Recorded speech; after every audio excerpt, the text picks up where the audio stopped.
Yes, karibu tena kwenye hashtag ya leo. Natumai mzima wa afya, na kama kawaida jina langu ni Captain Omi. Siku ya leo nakuletea what's trending, what's funny na kadhalika. Kama wewe ni mfuatiliaji wa mpira, basi nasemaje? Kuweni tayari kwa maana vitu vinachemka huku nje. Je, kulikoni? Mambo bado.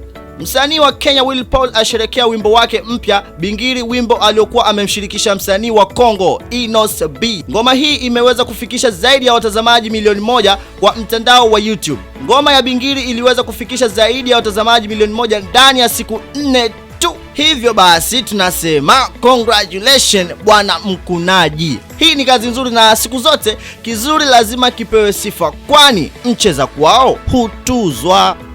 Kwengineko ni kuwa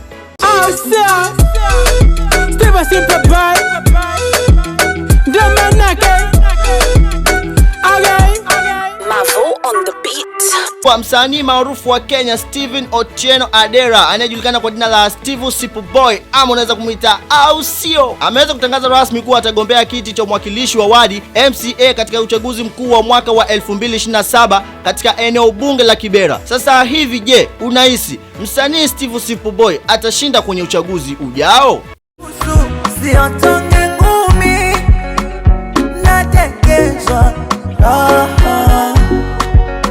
Tukiingia bongo ni kuwa tutegena kutarajia EP mpya ya msanii D-Voice kutoka WCB. Siku ya Jumatano, D-Voice kupitia Insta post yake aliposti picha mpya na kuandika caption inayosemeka hivi: "Can't wait for my first EP." Sasa je, hivi unahisi hii EP yake D-Voice itakuwa ya aina gani? Kumekuwa na tetesi za msanii Ibra kutoka Konde Gang na kwa madai kuwa bosi wake Harmonize aliweza kumuitisha bilioni 1 za Kitanzania ili aweze kutoka kwenye lebo hiyo. Sasa je, hivi unahisi shida itakuwa ni nini?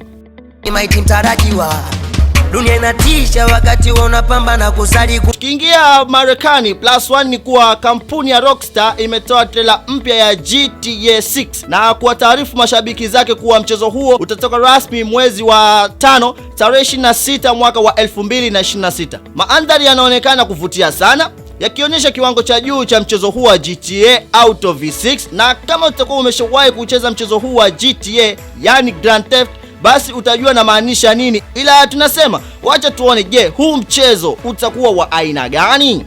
Tukiingia Afrika Kusini ni kuwa msanii wa hip hop kutoka Afrika Kusini, namzungumzia Nasty C, anatarajiwa kutumbuiza katika tamasha la UEFA Champions League mwaka huu wa 2025. Tukio hili ama tamasha hili litafanyika tarehe 31 mwezi wa 5 mwaka huu wa 2025 katika uwanja wa michezo wa Ulinzi huko Sport Complex. Nasty C atakuwa akifanya onyesho la moja kwa moja kama sehemu ya sherehe za mechi za fainali ya ligi bingwa ya wilaya yani UEFA Champions League. Na ikumbuke kuwa UEFA Champions League imekuwa ni ligi iliyokuwa ikivutia mashabiki wengi sana wa mpira. Hivyo basi nikuulize wewe, je, unahisi ni timu ipi itachukua kikombe hichi cha UEFA Champions League?